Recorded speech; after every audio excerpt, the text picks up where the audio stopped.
जय हिंद मेरे प्यारे दोस्तों, स्वागत है आपका अपने YouTube चैनल प्ले स्टडी पर। तो मेरे भाई आज की इस वीडियो में आप सभी को जैसा कि पता होगा कि इंग्लिश का पेपर 23 तारीख का है, ठीक ना, या किसी भी तारीख को हो। तो 23 तारीख के अगर मान लीजिए है भी है तो मैं आप सभी को बताऊंगा। अगर आप लोगों को इंग्लिश में कुछ भी तैयार नहीं हुआ है मेरे भाई, और आप लोग बार बार टेंशन कर रहे हैं तो हम क्या लिखेंगे कॉपी में, बार बार यही क्वेश्चन आ रहा है मेरे भाई। टेंशन लेने की जरूरत नहीं, क्योंकि आज की इस वीडियो में मैं आप सभी को अंग्रेजी में अगर कुछ भी नहीं आता है ना तो ये ट्रिक लगा दोगे मेरे भाई, आराम से टीचर खुश होकर पूरा नंबर देगा मेरे भाई। ये अंग्रेजी में बेहतरीन तरीका है। अगर आप लोग अंग्रेजी में इंग्लिश में कुछ भी नहीं पढ़े हो और सोच रहे हो कि कॉपी कैसे लिखे पूरा अच्छे नीक तरीके से, तो ये वीडियो काफी ज्यादा आप सभी के लिए इंपॉर्टेंट होने वाला है मेरे भाई। ये वीडियो मैं हर साल बोर्ड परीक्षा में बनाता हूँ, काफी लाखों बच्चे देखते हैं और उनका अच्छा नंबर आता है। तो मेरे भाई इसमें क्या है, अंग्रेजी में कुछ भी नहीं अगर आता है या नहीं समझ में आता है तो कॉपी कैसे लिखे ये ट्रिक आप लगा देना। 100 नंबर करेगा तो 90 नंबर आराम से मिल जाएगा बना उना कर लिखते समय। और पेपर देने से पहले ये वीडियो आप लोग अंत तक पूरा देख लेना और गारंटी लूंगा फेल नहीं होने दूंगा, ठीक ना। तो ये आपको मैं बताऊंगा, देख सकते हैं ये बोर्ड परीक्षा का मैं पेपर लिया हूँ। ये उसके बाद में यहाँ ध्यान से देखिएगा, ये फ्रंट पेज लिया हूँ और प्लस ओ या मार्कशीट लिया हूँ। ऑल टू ऑल इस वीडियो में अभी सब कुछ बताऊंगा एक एक करके, ठीक ना। वीडियो पर बनी रहेगा, ठीक ना। चलिए, तो मेरे भाई यहाँ पर आप सभी को बताया जाता है कि बोर्ड परीक्षा में अंग्रेजी की कॉपी कैसे लिखे, ठीक है। एक बार मैं बता देता हूँ, बार बार रिक्वेस्ट है वीडियो को पूरा देखिएगा। आज की इस वीडियो में आप सभी को मिलेगा कि बोर्ड परीक्षा में इंग्लिश की कॉपी कैसे लिखना होगा। भाई इस प्रकार लिखो जैसे मैं बताऊंगा वैसे अगर लिखते हो ना, क्योंकि वो टापर जैसा तरीका है, जैसे टापर लिखते हैं अगर उस तरीके से आप कॉपी लिखोगे इंग्लिश ना तो टीचर खुश होकर पूरा नंबर देगा। एक नंबर काटने वाला नहीं है मेरे भाई, मैं गारंटी ले लूंगा एक नंबर नहीं काटेगा। जैसे मैं बताऊंगा अगर उस तरीके से आप बोर्ड परीक्षा में कॉपी इंग्लिश का लिख दियो तो पूरे का पूरा नंबर मिलेगा, ठीक ना। तो आप लोग इस वीडियो को पूरा देखना, क्वेश्चन कैसे हल करेंगे, कॉपी में कैसे लिखेंगे, आज आप सभी को इस वीडियो में सब कुछ बताने वाला हूँ। बस वीडियो पर बने रहेगा। वीडियो पसंद है वीडियो को लाइक करना, चैनल पर नए चैनल को सब्सक्राइब कर लीजिएगा, ठीक ना। तो मेरे भाई सबसे पहले यहाँ पर ध्यान ध्यान से देखिएगा, ये बोर्ड परीक्षा का मेरे पास फ्रंट पेज है, ठीक है। ऑल टू ऑल अब एक एक करके मैं आप सबको बताने की कोशिश करूंगा। तो मेरे भाई सबसे पहले आपको करना क्या, कुछ करना नहीं। यहाँ पर देखिए बोला है परीक्षार्थी का अनुक्रमांक अंकों में, तो अंकों में कैसे लिखना होगा चलिए बताता हूँ आपको। तो अंकों में मतलब इस प्रकार लिखना होगा, जैसे 34 से 39 जो भी मतलब इस का जो भी गिनती में दिया जाएगा आपका रोल नंबर, उस तरीके से भर लीजिएगा, कोई दिक्कत नहीं है। फिर बोल रहा है परीक्षार्थी का अनुक्रमांक शब्दों में कैसे लिखेंगे, जैसे अब यहाँ शब्द बहुत बच्चे यहाँ करोड़ों में मिलियन में लिखकर जाते हैं, तो गलती नहीं करनी है, ध्यान से देखिएगा, एक नंबर कटने नहीं दूंगा मेरे भाई। अब इसमें परीक्षार्थी का अनुक्रमांक शब्दों में बोला, तो शब्दों में जैसे 3 है तो 3 चलिए लिखते हैं, 4, ठीक है। ध्यान से देखिए क्या है मेरे भाई, देखिए 3 है तो 3, 4 है तो 4, 3 है तो 3, 9 है तो 9, 8 है तो 8, 2 1 इस प्रकार लिख लीजिएगा, कोई दिक्कत मेरे भाई नहीं होगा, बहुत सही। अब आपको करना क्या होगा, विषय विषय क्या है भाई, विषय आपका अंग्रेजी है तो अंग्रेजी लिखिए, अंग्रेजी। क्लियर। प्रश्न पत्र का है, प्रश्न पत्र आपको लिखिए केवल, यहाँ तक क्लियर, कोई दिक्कत। फिर मेरे भाई नीचे बोला प्रश्न पत्र अंकित संकेतक, ये क्या होता है, तो बहुत बच्चे गलत कर देते, तो ये गलती नहीं करनी है मेरे भाई। 817 ये चीज कोड होता है पेपर का, तो इसमें भर देनी है 817 एच, ठीक है। क्लियर हुआ। चलिए अब फिर बगल में आपके सामने परीक्षा के दिन, भाई कौन सा दिन है, तो मेरे भाई जैसे मान लीजिए परीक्षा के दिन बोल रहा तो मान लीजिए सोमवार है, सोमवार कर दीजिए। अब परीक्षा की तिथि हम पाली, तो परीक्षा की तिथि कौन सा भाई, प्रथम पाली है, प्रथम पहले वाले है ना, तो प्रथम पाली कर दीजिएगा। यहाँ बोल रहा है एवं, तो यहाँ आपका पेपर मान लीजिए 23 तारीख का है, ठीक है। क्लियर हुआ, समझ में आ रहा है, कोई दिक्कत होगा मिस्टेक नहीं करनी है, पूरा का पूरा नंबर मिलेगा, आप टेंशन न लीजिएगा। केंद्र का नाम क्या होता है भाई, जहाँ आपका स्कूल गया यानी कि सेंटर गया, तो मान लीजिए गया है गंगा गंगा नेशनल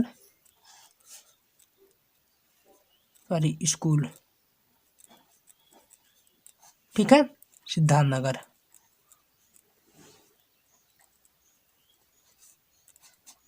कोई दिक्कत मेरे भाई नहीं होगा। देखिए कितना बेहतरीन तरीके से भरा फ्रंट पेज। इस प्रकार भरोगे तो टीचर ऑटोमेटिक समझ जाएगा लड़का अच्छा, मतलब कटपिट आपको नहीं करनी, बस आपका कॉपी जो होगा सही तरीके से चेकिंग हो जाएगा। यहाँ तक क्लियर हुआ। अब आपको कुछ भरना नहीं है, सीधे हम अपने टॉपिक पे आ जाते हैं, कॉपी में कैसे क्या क्या क्वेश्चन को हल करनी है। तो ये रहा, देखिए पार्ट ए में देख लेते हैं क्या बोला। पार्ट ए हमारा बोल रहा है यहाँ पर 20 नंबर का वो दिया बहुविकल्पीय प्रश्न है।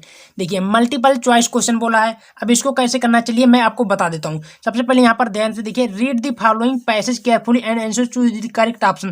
भाई पैसेज दिया गया, इसका दिए गए प्रश्नों को उत्तर देना होगा।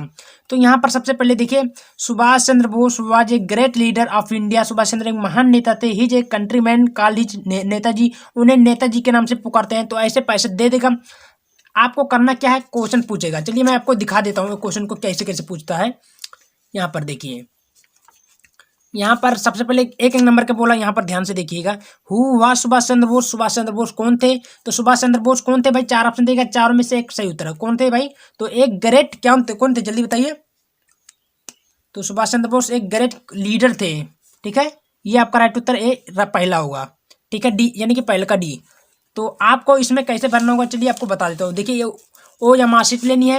ओ या मार्कशीट में नीचे ध्यान से आनी है, कुछ करना नहीं है। यहाँ ध्यान से देखेंगे, नीचे नीचे कुछ बोला हमारा, प्रश्नों के चारों विकल्प में जो सही उस गोली को निर्देशन में भरा जाए। तो मेरे भाई पहले का क्या था, एक बार फिर से रिवीजन करवा देता हूँ। तो पहले का कौन था? पहले का डी था। तो आपको देखिए पहले का A B C D, D को इस प्रकार आप लोग गोला कर दीजिएगा आराम से। ठीक है, कोई दिक्कत नहीं होगा। दूसरा क्वेश्चन बोल रहा है, इसको थोड़ा अच्छे से कर देते हैं। ठीक है, फिर दूसरा क्वेश्चन बोल रहा है यहाँ पर देखिए, Indian National Army was organised by. तो कौन थे भाई? तो इंडियन नेशनल आर्मी में कौन थे? तो सरदार पटेल थे कि जवाहरलाल नेहरू की थे कि सुभाष चंद्र बोस थे? तो राइट उत्तर होगा सुभाष चंद्र बोस, सी यानी कि दूसरे का सी। तो पहला दूसरा का ए बी सी, सी को इस प्रकार गोला कर दीजिएगा। ठीक है, कोई दिक्कत नहीं होगा, आराम से भरिएगा, पूरा का पूरा नंबर मिलेगा, कोई दिक्कत नहीं है। फिर तीसरा क्वेश्चन बोल रहा है, इसको देख लेते हैं हम। Give me blood and I will give you freedom who said, यानी कि तुम मुझे खून दो मैं तुम्हें आजादी दूंगा का नारा किसने दिया था? तो भाई कौन थे दिए थे? सुभाष चंद्र बोस दिए थे। राइट उत्तर। इसको जब पैसे नीचे पढ़ेंगे तो पूरा उत्तर आ जाएगा। तो ये डी वाला यानी कि सुभाष चंद्र बोस। तो तीसरे का डी, तो ए बी सी डी, तीसरे का डी ए बाय, तो तीसरे का डी, इस प्रकार हम लोग कर लेंगे गोला। ठीक है, कोई दिक्कत नहीं होगा। फिर आपके सामने अगला क्वेश्चन देखते हैं, चौथा वाला क्या बोल रहा है, यहाँ ध्यान से देखेंगे। Complete the following sentences with the correct option. He there with a field, तो इसमें क्या बोलेंगे भरेंगे? तो ही क्या रहेगा? ही वेंट देयर फील्ड, यानी कि वो अपने दोस्तों के साथ गया। तो क्या रहेगा जल्दी बताइए? हाँ, हाइड गॉन रहेगा, हाइड गॉन रहेगा, क्योंकि अपने दोस्तों के साथ जाता। तो यानी कि चौथे का बी रहेगा। तो चौथे का ए बी, बी को गोला कर दीजिए। ठीक है, क्लियर। फिर आपके सामने पांचवा देख लेते हैं, पांचवा भी भर लेते हैं। तो क्या बोला पांचवा देखिए, if you do not want anything more you are, तो क्या भाई इसका रहेगा? तो इट इज सेटिस्फाइड रहेगा, यानी कि पांचवे का सी रहेगा। तो पांचवे का सी, पांचवे का ए बी सी। ठीक है, क्लियर। इस प्रकार आप पूरा का गोला जितना है 20 तो भर देंगे। अब बोलोगे कि भैया ये कैसे उत्तर हुआ, आपको पता होगा। मेरे भाई हमने क्या बताया अभी आपको कि यहाँ पर देखेंगे क्या बोलते हैं, यहाँ पर देखेंगे पैसेज को सावधानी पूर्वक जब पढ़ लीजिएगा तो वहाँ से इसमें से क्वेश्चन बोलेगा, आपको देना रहेगा। क्लियर हुआ। चलिए आगे की तरफ हम लोग बढ़ जाते हैं। ये मानचित्र का पूरा जितना बहुविकल्पीय प्रश्न है, ये कितना दिया मैं आपको दिखा देता हूँ। यहाँ से लेकर 1 से लेकर आपका देखिए 12वां, उसके बाद में ये 18वां, उसके बाद यहाँ 20 तक के दिया है। तो 20 तक के आप पूरा हल कर लीजिएगा। समझ में आई? कोई दिक्कत होगा उसको बताइएगा। अब मैं आपको पार्ट बी में लेकर चलता हूँ। देखिए पार्ट बी हमारा रीडिंग है। तो हमने क्या तरीका बताया था कि बोर्ड परीक्षा में सबसे पहले प्रश्न वही लिखना है जो पूरी तरीके से अच्छे से आता हो। तो मेरे भाई जब हम बता दिए टॉपर लोग कॉपी कैसे लिखते हैं, अब यहाँ से आपका स्टार्टिंग होता है। भाई आपको क्या लिखना होगा, जहां से सही तरीके से अच्छे से कॉपी लिखने हो, यानी कि जहां से कोई भी क्वेश्चन आता हो वही लिखना। सबसे पहले 1 से लेकर 5 तक, क्योंकि टीचर जब कॉपी चेक करता ना तो 1 से लेकर 4-5 तक पेज में मतलब थोड़ा ध्यान से देखता है, उसके बाद में वो मारता चला जाता है। तो मान लीजिए हमको नहीं आ रहा है, क्या करना है? तो कोई दिक्कत नहीं आ रहा तो कोई दिक्कत नहीं, ये भी नहीं आता है। अब हम लिटरेचर करने का क्योंकि हमको लिटरेचर, मान लीजिए हमको ये आ रहा है लिटरेचर वाला 6 नंबर वाला, तो इसको कैसे करना होगा चलिए आपको बताता हूँ। इसमें तो यहाँ पर देखिए लिटरेचर में सबसे पहले बोला है answer the following question about the 30 से 40 शब्दों के बीच में लिखना था लिटरेचर। तो इसको बोल रहा था क्वेश्चन है what made Lencho angry, Lencho नाराज क्यों था भाई। तो इसको उत्तर कैसे लिखेंगे, चलिए आपको कॉपी में लिख कर बताता हूँ। देखिए ऐसे बोर्ड का कॉपी मिलेगा, ठीक है। इसको आपको क्या करना होगा, पटरी की सहायता से, इसकी स्केल की सहायता से अंडरलाइन कर दीजिएगा, ठीक है ना। अब आपके सामने क्वेश्चन क्या बोला था, एक बार फिर से रिवीजन कर सकते हैं, लिटरेचर का था। चलिए तो आपको कैसे लिखना होगा मैं आपको बताता हूँ। तो यहाँ था लिटरेचर, काले पेन से लिखिएगा हेडिंग डाल के, फिर लिखिए आंसर नंबर क्या था। यहाँ पर आपके सामने दिखा रहा हूँ, आंसर नंबर हमारा था पाँचवा आंसर नंबर 5वां डालिए। फिर आपके सामने इस प्रकार मिलेगा, फिर काले पेन से आपको डालना होगा। ये ध्यान से देखिए, जैसे मैं बता रहा हूँ वैसे आपको बोर्ड एग्जाम में लिखनी है। Answer the following question in about 30 से 40 वर्ड, ठीक ना। फिर क्वेश्चन लिखिए what was Lencho angry, Lencho नाराज क्यों था। तो आपको उत्तर में कैसे लिखना हो, ध्यान से देखिए, बहुत बेहतरीन तरीके से लिखना हो, वैसे लिखोगे भाई 1 नंबर कटने नहीं वाला है। तो देखिए डालिए आंसर नंबर, लिखिए Lencho had requested, Lencho request कर रहा था गॉड से, प्रार्थना भगवान से, टू सेंड हिम 100 पेसोस, वो भगवान से प्रार्थना कर रहा था कि 100 पेसो जरूरी है उनको चाहिए। But he found only 270 pesos that made him angry, यानी कि वो भगवान से प्रार्थना किया था क्या, कि वो भगवान से 100 रुपया प्रार्थना किया था मांगने के लिए, लेकिन वो पाया कितना था 70 पैसों, 70 पेसोस पाया था, इसलिए वो नाराज था। तो इस तरीके से एकदम करेक्ट उत्तर लिखेंगे, 1 नंबर कटने वाला नहीं है मेरे भाई, ठीक है। समझ में आ रही है। चलो फिर अगला हम लोग देख लेते हैं। ये थी, फिर और करके देता था, कोई ये करना था चाहिए, तो हमने पहले कर दिया, क्लियर। चलिए आपके सामने फिर अगला क्वेश्चन यहाँ पर ध्यान से देखेंगे, क्या बोल रहा भाई कि हु अकॉर्डिंग, क्या बोल रहा, who according to Nelson Mandela is not free, Mandela के अनुसार कौन लोग आजाद नहीं थे।